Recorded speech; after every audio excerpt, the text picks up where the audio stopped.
Olá, gente querida! Hoje é domingo, dia 17 de janeiro. A igreja celebra o segundo domingo do tempo comum. E a liturgia de hoje tem um caráter eminentemente vocacional. Não somente pela vocação de Samuel na primeira leitura, mas pela vocação de André, de um outro discípulo cujo nome não se conhece, e também a vocação do próprio Simão Pedro. O texto é do Evangelho de João, capítulo 1, versículos 35 a 42. Naquele tempo, João estava de novo com 2 de seus discípulos. E vendo Jesus passar, disse: Eis o Cordeiro de Deus. Ouvindo essas palavras, os 2 discípulos seguiram Jesus. Voltando-se para eles e vendo que o estavam seguindo, Jesus perguntou: O que estáis procurando? Eles responderam: Rabi, que quer dizer mestre, onde moras? Jesus respondeu: Vinde ver. Foram, pois, ver onde ele morava, e nesse dia permaneceram com ele. Era por volta das 4 horas da tarde. André, irmão de Simão Pedro, era um dos 2 que ouviram as palavras de João e seguiram Jesus. Ele foi encontrar primeiro o seu irmão Simão e lhe disse: Encontramos o Messias, que quer dizer Cristo. Então André conduziu Simão a Jesus. Jesus olhou bem para ele e disse: Tu és Simão, filho de João. Tu serás chamado Cefas, que quer dizer pedra. Palavra da salvação. Glória a vós, Senhor. Minhas irmãs e meus irmãos, como já lhes disse, a liturgia de hoje tem um aspecto, tem um caráter bastante vocacional. Na primeira leitura encontramos o jovem Samuel, filho de Ana, é o filho da oração de Ana no templo de Silo. E os seus pais o consagraram a Deus no templo de Silo, entregando-o à responsabilidade do sacerdote Eli. Deus chama Samuel 3 vezes. Samuel imagina que é o sacerdote Eli que o está chamando. E aqui aparece um elemento muito importante. Como é importante a presença de uma pessoa adulta na fé, um mistagogo, alguém que conduz pela mão. E é essa a função do sacerdote Eli para ajudar Samuel no processo do seu discernimento vocacional. Eli compreendeu que era o Senhor que estava chamando o menino Samuel. E por isso orienta Samuel para responder da seguinte maneira: Fala, Senhor, o teu servo escuta. Aparece então de modo belo, por um lado, o aspecto vocacional de Samuel, por outro lado, o aspecto do discernimento espiritual, essa ajuda tão importante que faz o sacerdote Eli como mistagogo, como pedagogo da fé. É muito importante a presença de um adulto na fé para nos ajudar no nosso processo de discernimento. Não somente o discernimento vocacional, mas todas as outras circunstâncias, situações da vida, nas quais precisamos fazer discernimentos mais profundos. O texto da segunda leitura é da primeira carta de Paulo aos Coríntios, no capítulo 6. É um bloco de texto sobre a fornicação, sobre a prostituição. Corinto era uma cidade grande, de mais ou menos 500 a 1000 habitantes, uma cidade que possuía 2 portos, o porto de Corinto e o porto de Cencreia, e era uma cidade muito conhecida pela devassidão moral.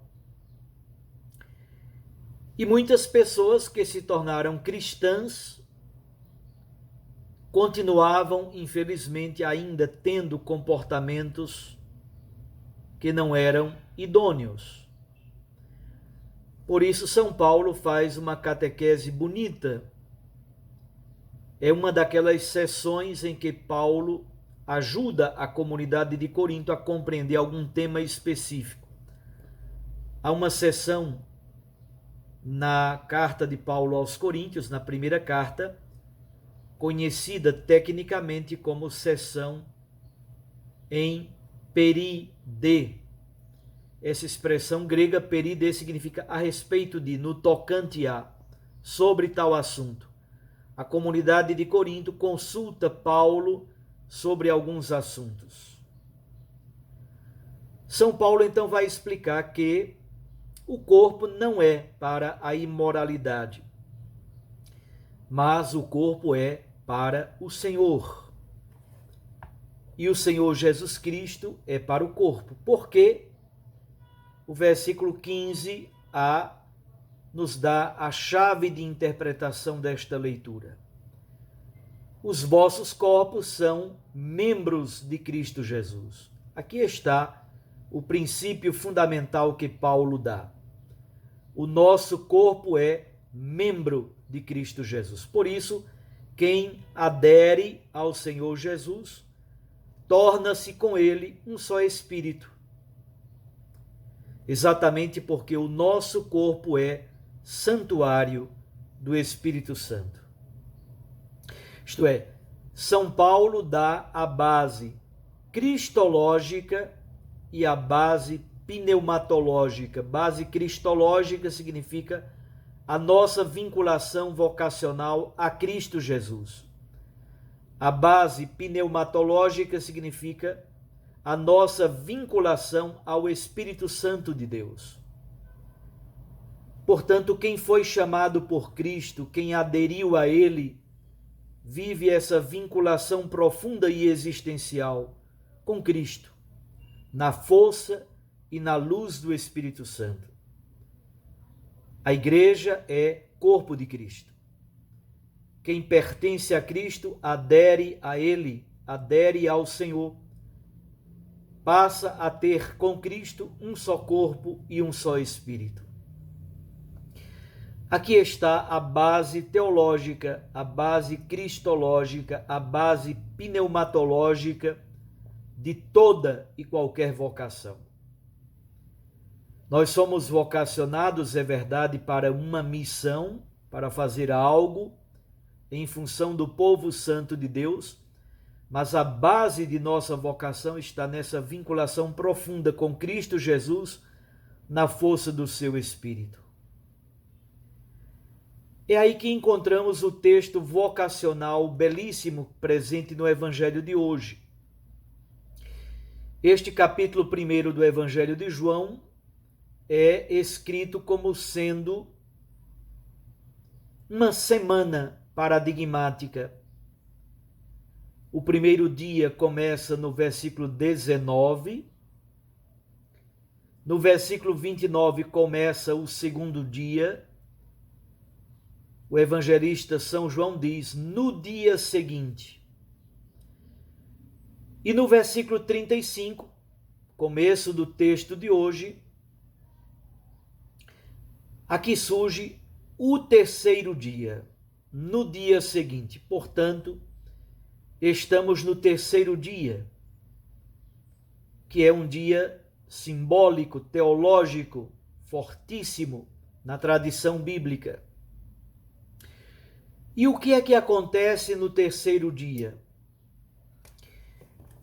Primeiro, acontece esta vinculação entre o ministério público de Cristo e o ministério de João Batista. Jesus está passando, Jesus passa, e quando Jesus passa, ele atrai as pessoas. Ele não somente chama, mas ele atrai por si só. João Batista tinha um grupo de discípulos antes mesmo de Jesus. E 2 destes discípulos de João Batista, a partir da palavra do próprio João, passam a seguir Jesus a partir deste momento. O que é que João Batista diz sobre Jesus? Ele aponta e diz: eis o Cordeiro de Deus. Esta expressão, Cordeiro de Deus, tem uma profunda força bíblica, provém do Antigo Testamento. O Cordeiro de Deus, o Cordeiro é aquele que é oferecido no templo, doa a vida, é sacrificado em favor do perdão dos pecados e da vida do povo de Israel. João Batista, portanto, apresenta Jesus como sendo o Cordeiro de Deus, aquele que vai ser imolado, entregue pela vida do mundo. Lá no livro do Êxodo, o Cordeiro é sacrificado para celebrar a festa da Páscoa.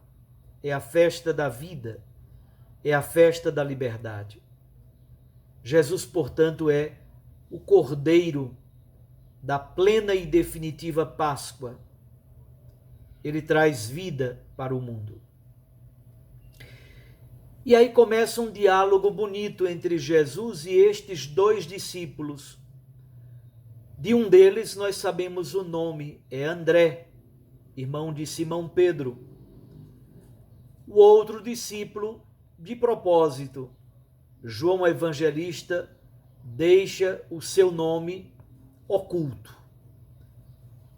A tradição teológica interpreta que este segundo discípulo é o discípulo amado. E a tradição cristã identificou o discípulo amado como sendo o próprio João. João Evangelista, o filho de Zebedeu, aquele que escreveu o 4º evangelho, é atribuído a ele não somente o 4º evangelho, mas também 3 cartas e o livro do Apocalipse são escritos atribuídos a João.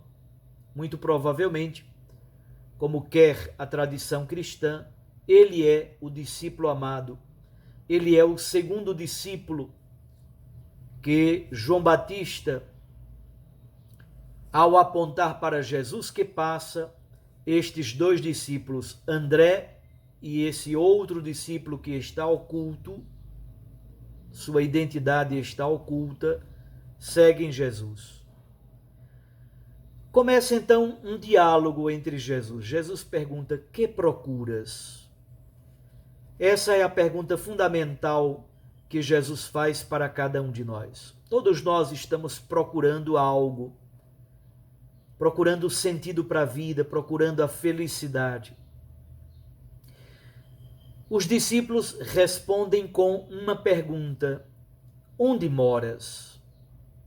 Aqui está a grande busca da humanidade. Descobrir onde Jesus mora, onde ele se encontra. Como nós podemos participar da sua convivência, entrar na sua casa, entrar na sua intimidade, participar do seu convívio. É aí que surge o convite de Jesus: vinde ver. O evangelista São João anota, era a hora 10ª. A hora 10ª equivale a 4 horas da tarde. se de fato esse segundo seguidor, missionário, discípulo, apóstolo de Jesus, se de fato é João Evangelista, isso é algo muito sintomático, muito belo. Muitos anos, décadas depois, quando João escreve o seu evangelho, ele ainda lembra em que hora, em que momento houve este encontro com Jesus em sua casa. Isto é, foi algo tão marcante na vida de João que ele recorda inclusive a hora. É preciso acontecer a hora 10ª. Já aconteceu a hora 10ª na sua vida? Esse momento do convite de Jesus, vinde ver. Esse momento do encontro com Jesus em sua casa, esse momento da experiência existencial, do encontro pessoal com Cristo Jesus. Soou a hora 10ª na vida de André e do outro discípulo. Finalmente, o restante do texto, versículos 40 a 42, aparece aqui o testemunho de André. Depois do primeiro encontro com Cristo, André já sente a necessidade de comunicar essa experiência ao seu irmão Simão Pedro. Encontramos o Messias. André então leva Pedro até Jesus. E Jesus dialoga com Pedro e lhe diz: Tu és Simão, filho de João. A partir de hoje tu te chamarás Cefas, que em grego se diz pedra.